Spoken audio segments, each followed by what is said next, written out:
días para todos.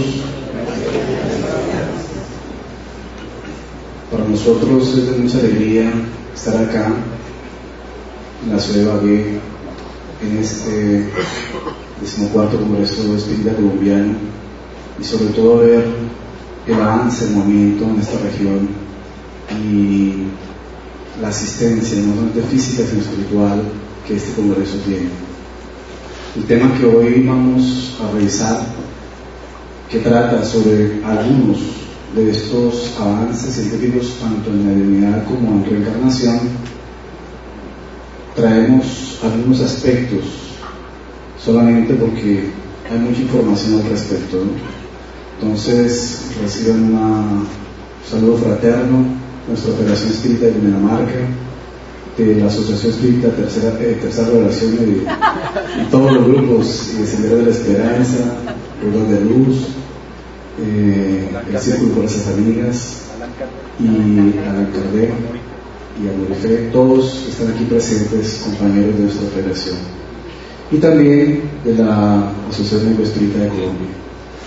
Queremos entonces, a través de esta temática, plantear que Kardec, sin duda alguna, ha sido y es el primer investigador del tema de la mediunidad, porque él con su metodología científica indagó la espiritualidad a través de numerosas y múltiples sesiones, desde cuando empezó a conocer inicialmente el fenómeno de las mesas danzantes, de las mesas parlantes posteriormente, y después en esa mecánica continua y metódica a través de la cual él indagó constantemente la espiritualidad.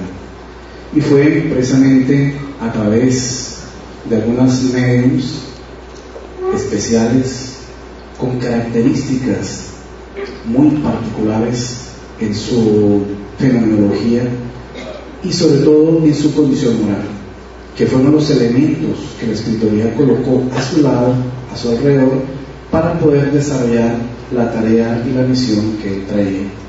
Entonces vale la pena que recordemos de esa forma que el trabajo que realizó Kardec en la investigación mediúnica que conllevó a la codificación están escritas en las páginas históricas las hermanas Carolina y Julie Bolan, Ruth Céline Japet y Hermans Dufour, cuyo padre fue uno de los fundadores de la Sociedad Parisiense de Estudios Espíritas y compañero trabajador del primer centro espírita del mundo.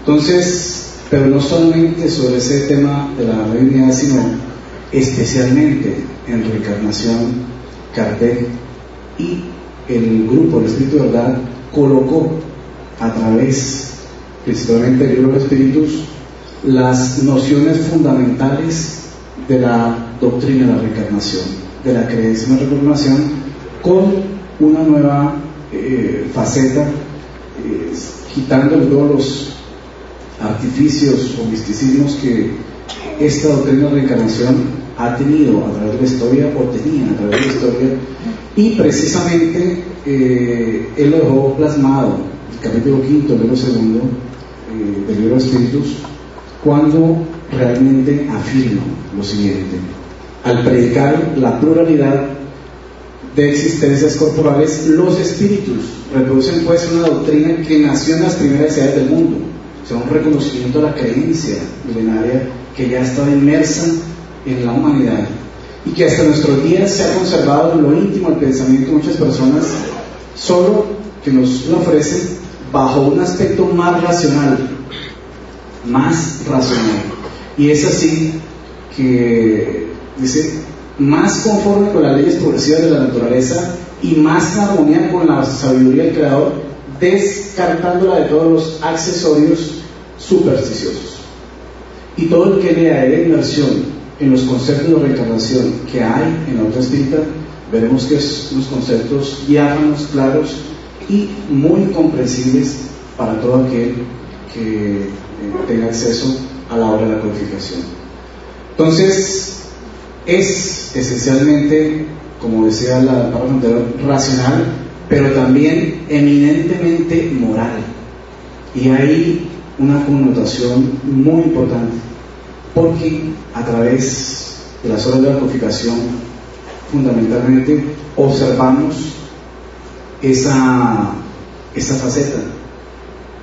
Entendemos las causas espirituales de las problemáticas humanas, entendemos las consecuencias morales de los actos humanos, y en una de las horas de la codificación vemos una narración extensa de casos ahí descritos, como lo hizo Kardec en El cielo y el infierno, la justicia divina, en su segunda parte, donde todos los testimonios de los espíritus narran el porqué, cómo hicieron la transición al mundo espiritual, y están allí una relación de causas y consecuencias en algunos de los casos, donde aclaran todo este aspecto de orden moral.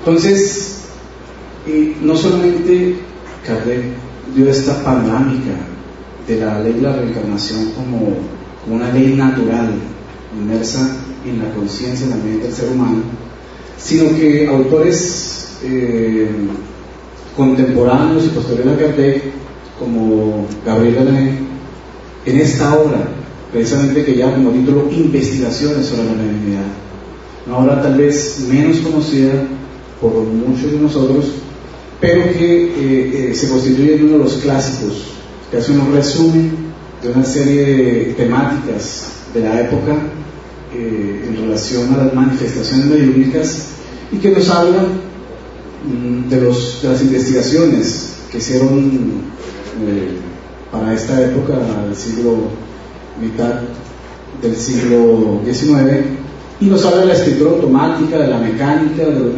medios y de pruebas absolutas de nuestras comunicaciones con el mundo de los espíritus.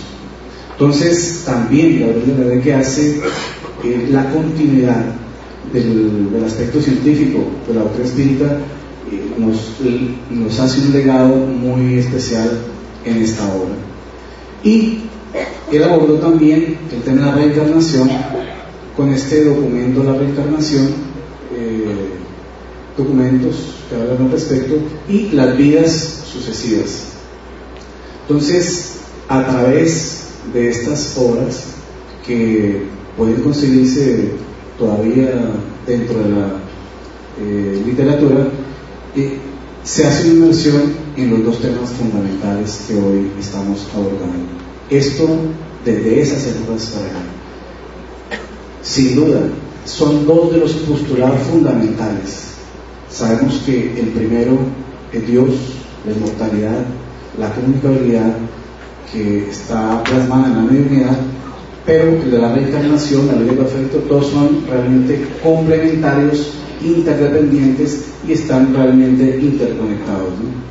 Entonces, hay un caso muy interesante narrado en forma resumida en el libro Animismo y Espiritismo, volumen 2, página 307, el caso de Stella Livermore, que aparece en forma resumida en esta obra. Y es un caso casi de la magnitud de los trabajos que hizo William Cruz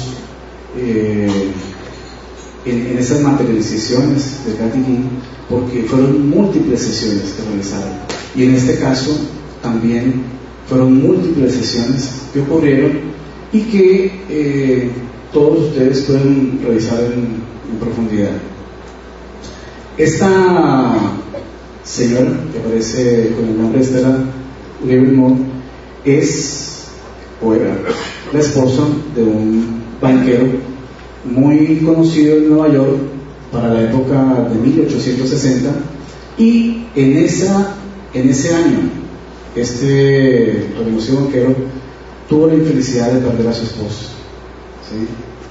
Y en ese momento, pues, como ocurre con cualquier pérdida de ser querido, y cuando es muy querido, pues realmente hay una sensación de pérdida, pero tuvo la oportunidad de conocer de alguna forma a este personaje que ya es conocido dentro de la historia espírita, Catherine Fox, una de las hermanas Fox, que para la época vivía en Nueva York, y empezaron a tener unos intercambios, y en ese sentido, un año después de que falleciera su esposo,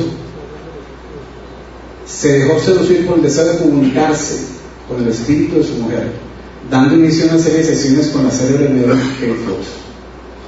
Y él era muy metódico.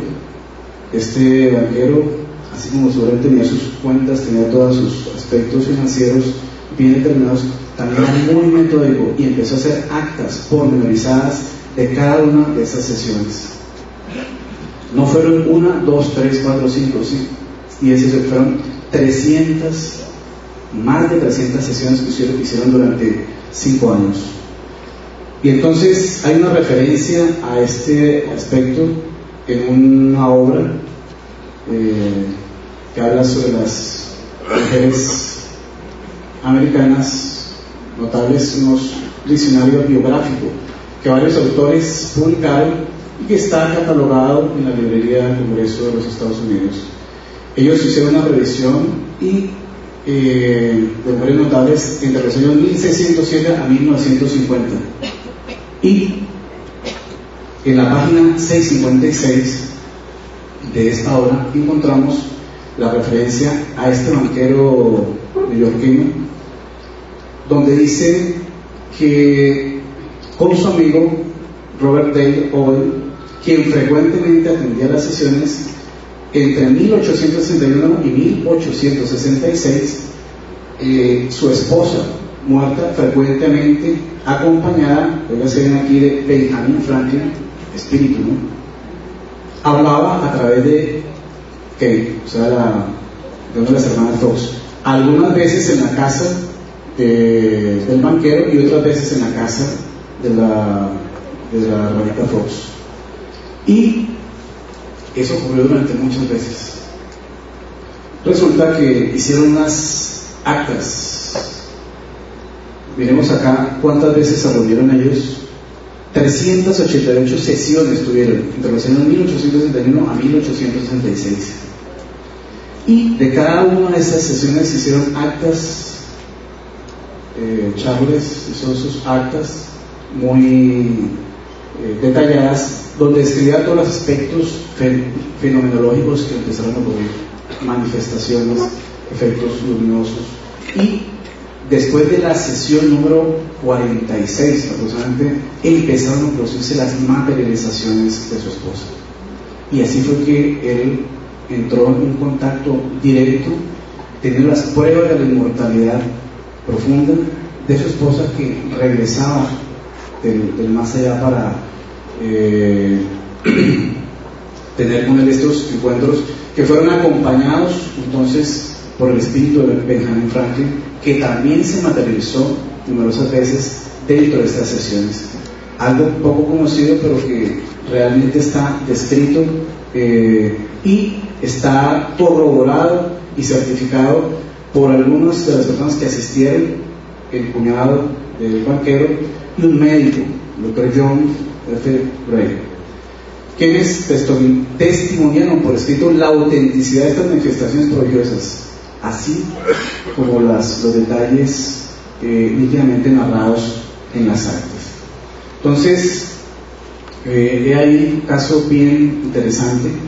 Estas actas in extenso fueron publicadas en su mayor parte por Benjamin Coleman en su libro El espiritualismo en América, y también en la revista Magazine Espiritual, que fue publicada entre 1862 y 1869. Inclusive en una publicación de esta nueva revista en noviembre del 62, incluyeron facsímiles de la letra medianímica de Stella en confrontación con la letra que ella tenía en vida, de tal forma que había una corroboración, una verificación de la identidad a través de este método. Y esto que hicieron para la época, lo recuerdo una obra que salió posteriormente, que se llama La psicografía a la luz de la grafoscopia, donde un especialista en este tema ha dedicado su tiempo también a investigar estos aspectos de corroborar la letra del espíritu que escribe a través del medio y que sirve también de patrón de identificación comparándola con la letra cuando estaba en vida. Muy bien, entonces veamos lo que decía Benjamin Franklin en estas sesiones en las cuales él también se materializó.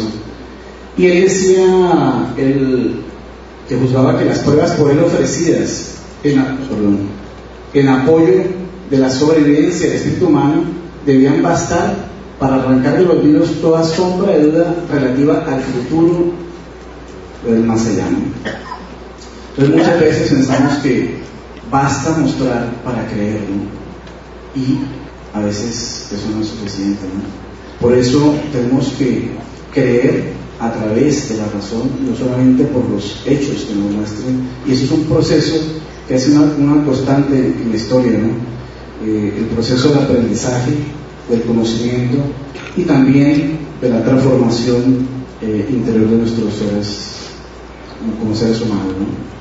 Entonces, veamos que para el aspecto de la mediunidad, no solamente Kardec, que fue considerado el primer investigador de este temática, de esta fenomenología, hoy día, y fuera de estos, hay muchos más: profesor Hernán Jiménez Andrade, Gabriel Lené, Sergio Felipe Oliveira, doctor Julio Pérez, doctor Servando Bramonte y miembros de la Asociación de Espíritas, sobre todo en Brasil, que están haciendo trabajos interesantes.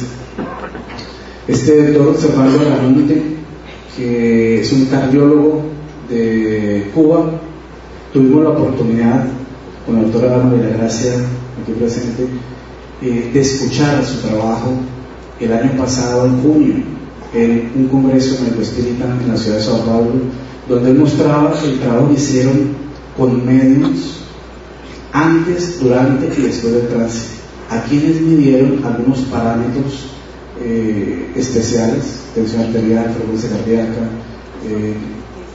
glicemia, observando variaciones notables durante la fase de trance, aumento de la frecuencia cardíaca, aumento de la presión arterial y detalladamente registrados en tablas que él mostró para ese congreso. Igualmente, creo que uno de los que está haciendo unas investigaciones muy interesantes en esos campos, a través de la regresión, el doctor Julio Pérez, neurocientífico, dentro de una de sus investigaciones que ha realizado, lo hizo a través de neuroimágenes con medios psicógrafos, observando cuáles áreas cerebrales son las que se activaban durante este proceso y detallando cómo los llamados ganglios de la base del cerebro se activaban a través de este proceso. Interesante cuestión, porque si fuera un proceso consciente, digamos racional, de quienes están haciendo la escritura, eran áreas corticales las que se activarían, porque estos aparatos no pueden engañarse, de tal forma que permite, y creo que hay un campo muy abierto hacia adelante para ir profundizando más en diferentes facetas en estos campos de la mediunidad a través de las neuroimágenes, como lo ha hecho también el doctor Sergio Felipe en su investigación que veremos en un momento. Entonces, igualmente podemos decir que la reencarnación, numerosos investigadores han descollado a través de la historia. Hernán Jiménez Andrade, nuevamente, el doctor Banerjee en la India, Jan Stevenson, Brian Weiss, Roger Walker con su obra Otras Vidas, Otras Identidades, muy interesante. Helen Wambach, psicóloga. Carol Bowman, yo también, el libro conocido por muchos de ustedes. Entonces, pero realmente estos tres investigadores son los que han sido considerados prácticamente los que dieron una ciudadanía científica al tema de la reencarnación dentro de la clasificación de los fenómenos llamados en ciertos círculos paranormales, ¿no? Pero que para nosotros constituye la reencarnación de una ley natural. Y todos estos casos que investigan son apenas comprobaciones para que la ciencia y para que muchos otros que necesitan de estas comprobaciones se interesen en profundizar el tema, porque veremos que los efectos de la creencia en la reencarnación tienen que ir mucho más allá de solamente la creencia. Entonces, son los 3 investigadores, y de ellos, ¿cuál es espírita?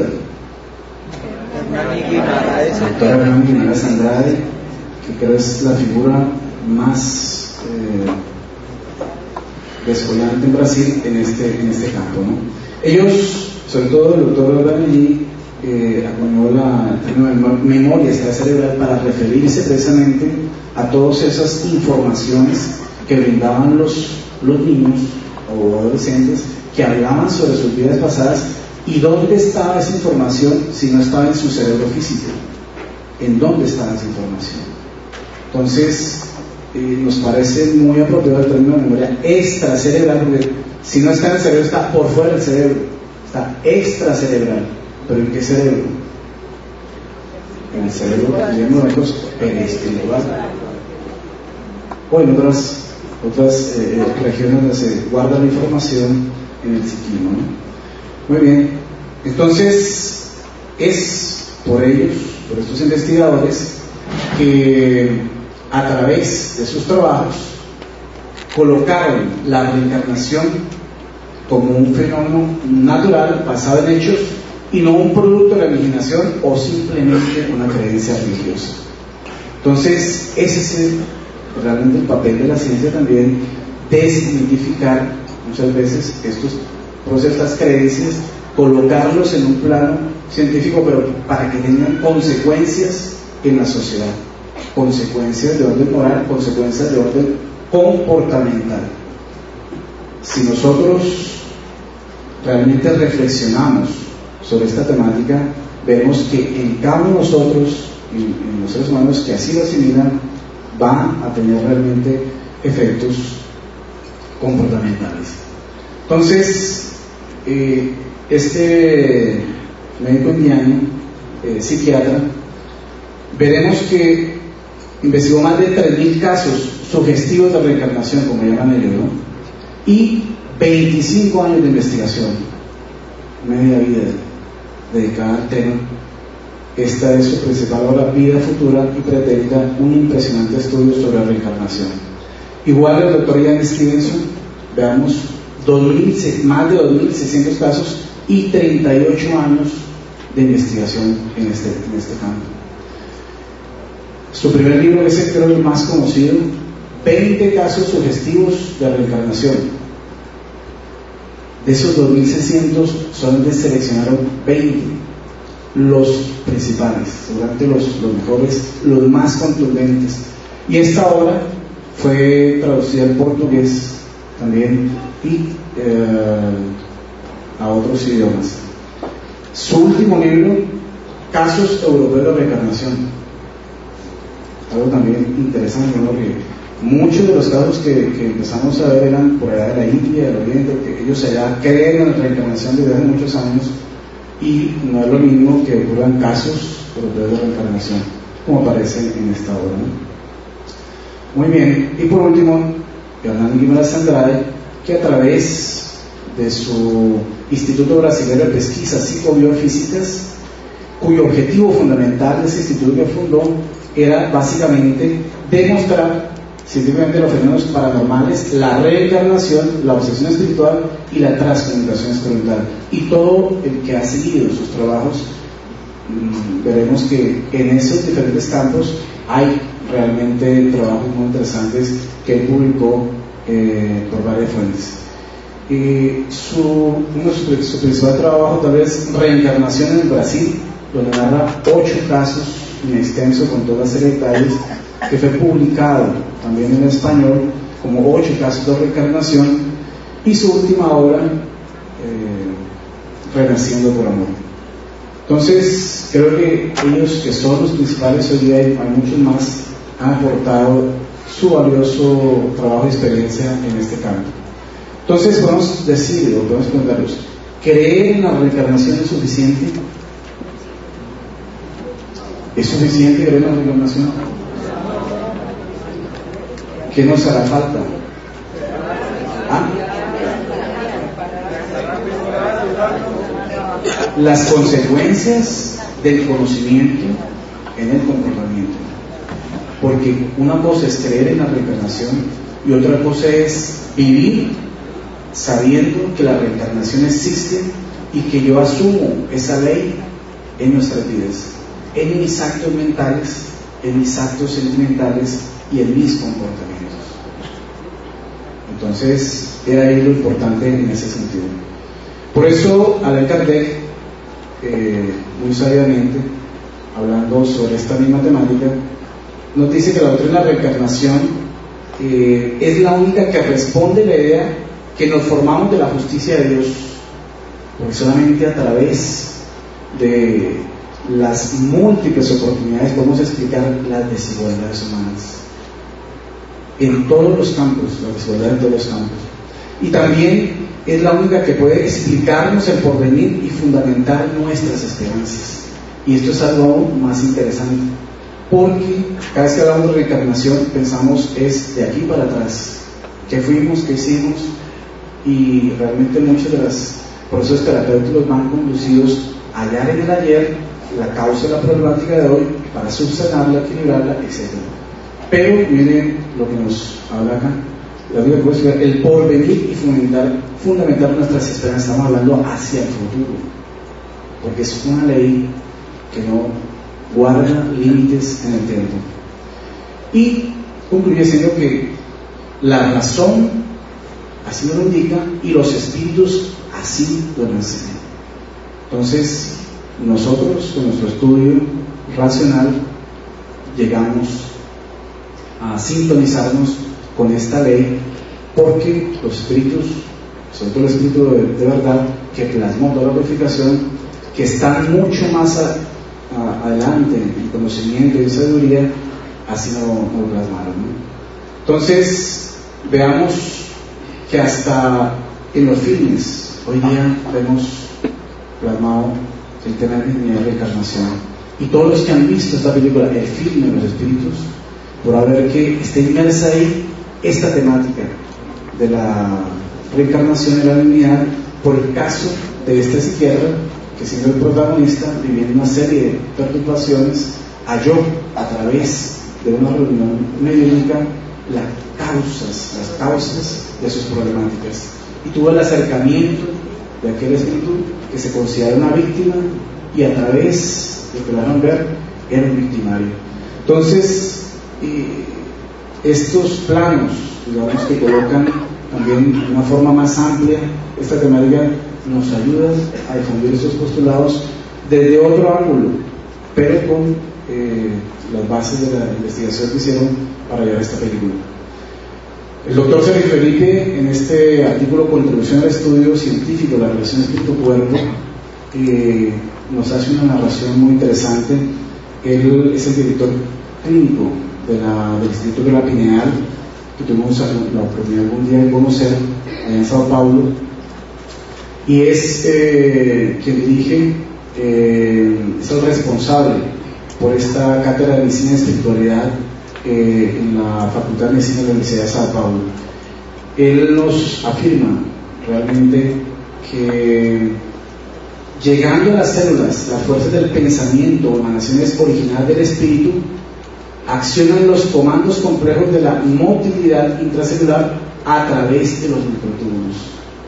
Y aquí vamos a poner un poco de atención en este sentido, porque aquí vamos a hablar a aspectos del interior de la célula. Esta es una célula, este es el núcleo celular, y estos son algunos de los organelos de la célula, ¿sí? El doctor se refiere a uno de estos organelos que se llaman los microtúbulos. Microtúbulos es una palabra que quiere decir micro, pequeño, tubos, o sea, pequeños túbulos. Tenemos un sistema de microtúbulos en todas nuestras células. Aquí hay apenas se evidencia uno, pero esta es la estructura mucho más amplia. Son hechos a través de proteínas, pero ustedes ven que forman como un tubo a su alrededor y con una luz en su interior. Resulta que en nuestras células tiene una continuidad de microtúbulos que están inmersos, como decir, nuestros huesos, nuestro esqueleto, ¿sí? Entonces existe un citoesqueleto, es decir, un esqueleto celular compuesto de microtúbulos. Vamos a ver por qué eso es tan importante y por qué es la hipótesis que el doctor Sergio Felipe plantea, ¿no? Los microtúbulos, entonces el citoesqueleto, aquí vemos unas células del cuerpo que se llaman fibroblastos, están los tejidos conectivos, y estas fibras que ustedes ven allí, en amarillo, ¿sí?, son el citoesqueleto conformado por microtúbulos. ¿Por qué es tan importante este citoesqueleto? Porque ellos organizan, tienen un papel organizador a nivel del interior de la célula. Generan y establecen la distribución espacial de los organelos celulares. Transportan moléculas al interior de la célula y son imprescindibles en la división celular. Entonces ejercen un papel muy importante. Ahora, dice este doctor Sergio Felipe que estos microtúbulos que forman estas redes interiores tienen una función especial: el transporte de neurotransmisores, de tal forma que la desarmonía del espíritu provocaría desarmonía en el sistema de neurotransmisión cerebral, fijando en el cerebro los desórdenes del alma. Deben existir formas en que las energías de la mente se conecten con las estructuras celulares de todo nuestro organismo, y eso es lo que permite explicar todos los procesos de salud y enfermedad, cómo la energía de la mente se conecta con el cuerpo. Ya hemos hablado, Jorge nos decía, somos lo que pensamos, y cuando pensamos en que somos luz, llevamos eso hasta nuestras células. Hay técnicas de visualización y todas esas seguramente utilizan estos mecanismos para llegar de esa forma, con la energía de los pensamientos, de las emociones, hasta estos niveles. Pero entonces resulta que también los aspectos destructores de la persona, como la tristeza, las amarguras, los resentimientos, la rabia, el estrés, las ansiedades, provocarán la construcción de microtúbulos en un citoesqueleto deficitario en sus funciones. Veamos hasta dónde llega la acción del pensamiento, a la ultraestructura de nuestras células. Y nosotros no estamos pensando en eso, solamente sentimos.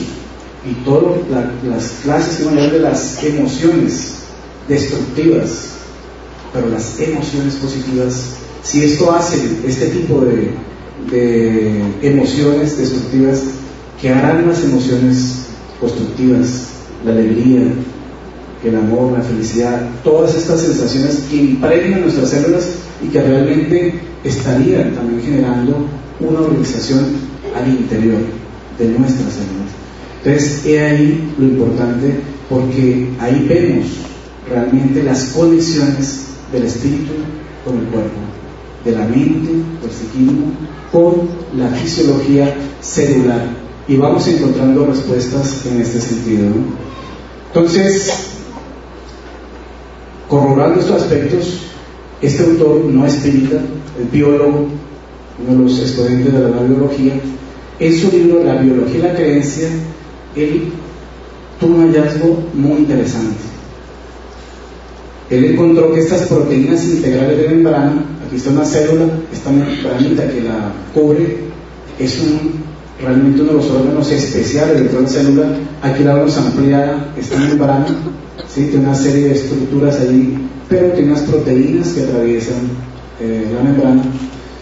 Se llaman proteínas integrales de la membrana. Él descubrió que estas proteínas son órganos sensoriales de la célula, órganos sensoriales de la célula, así como nosotros tenemos nuestros sensores de los sentidos, y que reaccionan a las señales físicas, pero miren lo interesante, también captan campos de energía vibracional. Estas proteínas de membrana captan campos de energía vibracional. Esto es realmente interesante, como la luz, los sonidos y las frecuencias de radio. ¿Y qué son nuestras emociones si no es una información vibracional? ¿Qué son nuestros pensamientos? Dice materia mental, es energía, es vibración, que puede ser entonces realmente influenciando Por eso, cuando estamos tristes, impregnamos todas nuestras células. Cuando estamos alegres, impregnamos todas nuestras células. Y de ahí que las fotografías que inclusive de personas que están realmente desbordando alegría irradian también de una forma diferente.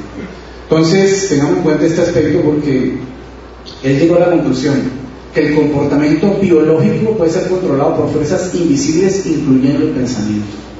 El comportamiento biológico, entonces, puede ser controlado por fuerzas invisibles. Es el pensamiento el que termina controlando la biología. No es solamente, por eso él es uno de los exponentes de lo que llamaba la atención la doctora Anselona de la epigenética, los factores externos a los genes que influencian la expresión genética. Y ahí está parte de esto, nuestros pensamientos y nuestras emociones. Y complementando con lo que dice André Luis, que dice que hay unas unidades de fuerza psicosomática que actúan en el citoplasma, es decir, el citoplasma es lo que hay entre la membrana y el núcleo, toda esta masa interna intracelular, proyectado sobre las células y consecuentes sobre el cuerpo, proyectando sobre las células y consecuentes sobre el cuerpo los estados de la mente. A eso Andrés lo llama los bióforos, y aparece en Evolución en dos mundos. Unidades de fuerza psicosomática. Todo esto permite explicar cómo actúa el espíritu sobre la materia. Todo esto es importante, ¿por qué? Porque tanto para la reencarnación, para el proceso reencarnatorio, como para los procesos mediúnicos, que se manejan fuerzas, energías vibracionales que actúan sobre determinados órganos, en especial en el campo de la mediunidad, especialmente el sistema nervioso, pero en la reencarnación, sobre todo el complejo del huevo fecundado que se va desarrollando aceleradamente, es seguramente a través de estos mecanismos que la fuerza, la energía del pensamiento y el psiquismo puede interactuar sobre la biología. Entonces podemos integrar el concepto del doctor Lipton de la función de las proteínas de las membranas como captadores de energías vibracionales con el concepto de André Luis, que nos habla que son estos bióforos unidades de fuerza psicosomática que actúan en el citoplasma, con lo que nos sugiere en su hipótesis de trabajo el doctor Sor Felipe de la acción de los microtúbulos, sobre cuya luz actúa la fuerza del pensamiento para llevar todos los cambios y la cualidad vibratoria a los órganos, a la organización e inclusive a la acción de la parte genética. Entonces hay una línea que consideramos puede ser y puede darse para todos estos procesos en la comprensión en estos campos también de los procesos mediúnicos y los procesos de reencarnación. Juana Ángeles, precisamente en El Hombre Integral, página 145, a través de la humanidad de Eduardo Pereira Franco, concluye que el perispíritu es pues el modelo de desarrollo biológico, como decía Guimarães Sandra de Luz, que se encarga de plasmar en el cuerpo físico las necesidades morales evolutivas a través de los genes y cromosomas. Pero es un concepto general, pero ¿cómo se encarga de plasmar en el cuerpo físico esas necesidades? ¿Cómo se plasma? A través de esas necesidades evolutivas en la expresión biológica. Ahí vemos unas respuestas de cómo podría ser eso a través de los conceptos del doctor Guimarães Andrade, los autores que vimos, el doctor Sergio Felipe y el doctor Lipton.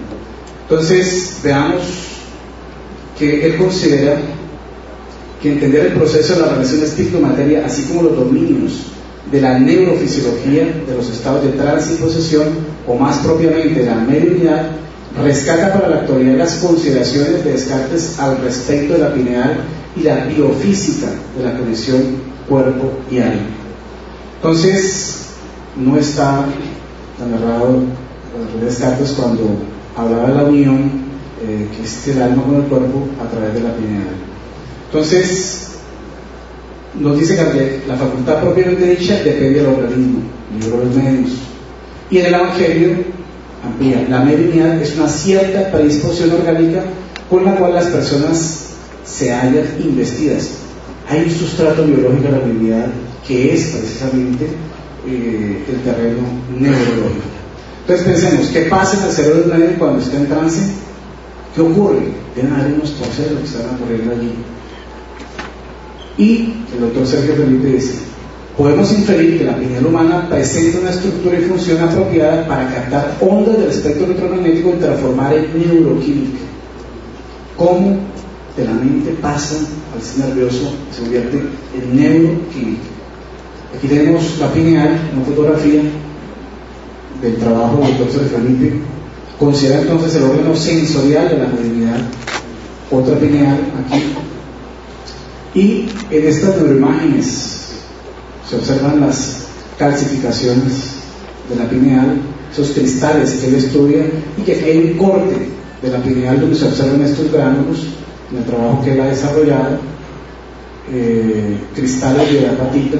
Entonces ven aquí estos gránulos un poco más cerca, aquí los vemos un poco más cerca, y ahora ingresamos al interior del gránulo, lo vemos que están conformados a través de unas capas como la cebolla,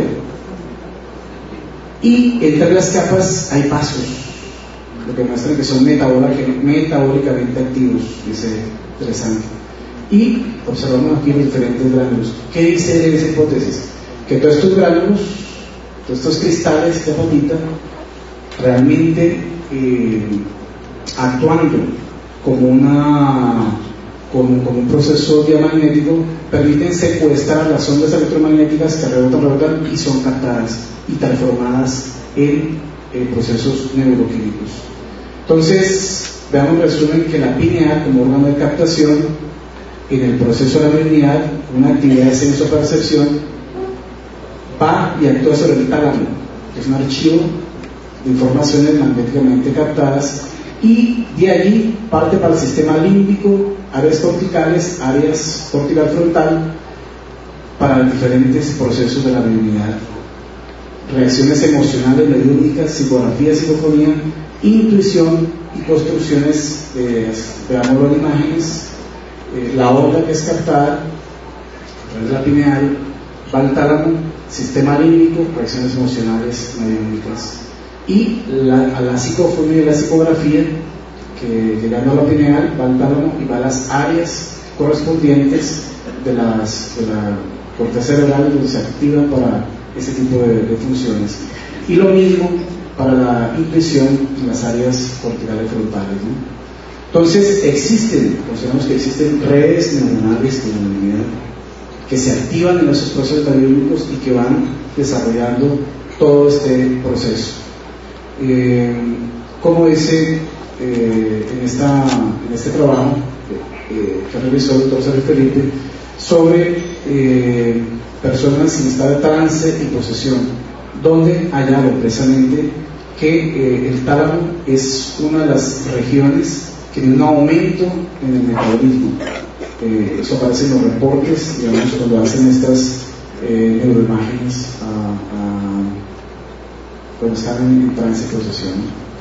Entonces, igualmente, el doctor Julio Pérez, trabajando sobre la parte de regresión, encontró en un estudio realizado en la Universidad de Pensilvania cómo el flujo cerebral, el flujo sanguíneo en algunas estructuras se aumenta, especialmente en el lóbulo medio temporal y el lóbulo prefrontal izquierdo, en procesos de regresión. Si eso fuera un proceso consciente, serían otras las áreas que se activarían, ¿sí? Dice, si el paciente estuviese creando una historia, el lóbulo frontal sería accionado y la carga emocional no sería tan intensa, porque lo estaría recreando, no lo estaría realmente viviendo, ¿no? Entonces, ¿qué argumentos existen a favor de la reencarnación? Científicos, filosóficos y morales, que explican la infelicidad, el dolor, el sufrimiento, la injusticia, la desigualdad. Entonces, en este campo, nos dice el doctor Ricardo Bernardi que el espíritu reencarnante que sembró en vidas pasadas y archivó las impresiones de esta siembra, ahora impregna en el óvulo materno con la vibración de su experiencia y recibe la cosecha obligatoria de evolución. Somos herederos de nosotros mismos y plasmamos en nuestra propia biología del inicio de nuestra vida las impresiones que traemos vibracionales de otras épocas, ¿no? Entonces, dentro de las evidencias directas de reencarnación hay recuerdos espontáneos, vidas anteriores, informaciones mediúmnicas, las obsesiones mismas, y esta obra que trae todo un resumen de estos campos, especialmente del caso de ella misma, Carol Bowman, de su propio hijo, que teniendo miedos histéricos desarrolló todo un proceso de interés de su propia madre para curarlo y lograr entonces su recuperación. Está escrito en el libro, usted lo puede conseguir. Ella considera que esas narraciones son tal vez la mejor prueba documentada en los niños que existió alguna vez sobre reencarnación. Y dentro de las evidencias de las marcas de nacimiento, habilidades, conocimientos, fobias, etc., el caso interesante de este abogado, Joao Alberto Fiorini, que estudiando estos casos de marca de nacimiento, pero sobre todo de huellas, este es apenas un caso donde este personaje murió después de haber muerto, se comunicó o tenía algunas comunicaciones a través de los sueños con familiares donde decía que iba a volver y reencarnó en su propio nieto, o sea, en el hijo de su hijo. Tenían la misma marca, deformidad en el dedo, y curiosamente la hipótesis que él trabaja es que personas que tienen menos de 2 años entre una vida y otra, entonces él ha encontrado que hay una similitud en las huellas dactiloscópicas, ¿no? Los casos descritos de Jan Steven en sus obras, apenas aquí 2, donde las marcas que aparecen aquí en la piel como manchas están en los mismos lugares descritos en la autopsia de las heridas por arma de fuego que le produjo la muerte en una vida anterior. Igualmente en este caso, las descripciones de la necropsia, la entrada del proyectil y la salida del proyectil atravesando el cráneo, están como marcas de nacimiento, cicatrices en estas áreas que reflejan el hecho traumático de la muerte por una herida por arma de fuego a nivel del cráneo. Entonces, evidencias experimentales a través de la regresión y terapias de vidas pasadas, hay muchas, pueden investigar. La conclusión a la que llega la doctora Helen Wambach es la siguiente: todos mis pacientes cuentan la misma historia, retornamos con las mismas almas pero con diferentes relacionamientos, vivimos de nuevo, no solamente con aquellos a los cuales amamos, más con aquellos a los cuales odiamos o tememos. Solamente cuando seamos compasivos y afectuosos estaremos libres de la necesidad de vivir repetidamente con los mismos espíritus que también son forzados a vivir con nosotros. La moraleja de esto, que ya es cada vez, tenemos que aprender a vivir y a convivir con todos nuestros seres queridos, con quienes están a nuestro alrededor, porque si no lo hacemos, estamos determinados a regresar con ellos mismos hasta que superemos todos estos aspectos. Entonces, el objetivo es la transformación espiritual. El conocimiento no solamente nos va a dar eso, sino necesitamos que a través de la reencarnación, de la mediunidad, de estas leyes biológicas que se nos enunciaron y las leyes espirituales en sintonía en el interior de nuestros propios seres, alcanzaremos niveles mayores de nuestra conciencia evolutiva para comprender los conceptos de justicia y bondad divina que nos lleven realmente a la felicidad interior. Entonces, agradecemos a todos ustedes en la mañana de hoy y recordar esta frase que aparece en la tumba de Kardec: nacer, morir, renacer y progresar siempre, tal es la ley. Estos son nuestros fundamentos. Hemos hablado solamente de la reencarnación y sobre la comunicación de los espíritus, culminando con esta frase de Gabriel de la Ley que dice: tengamos la convicción de que la grandiosa certeza de la inmortalidad se convertirá en una verdad científica cuyas consecuencias bienhechoras se harán sentir en el mundo entero, cambiando los destinos de la humanidad. Muchas gracias.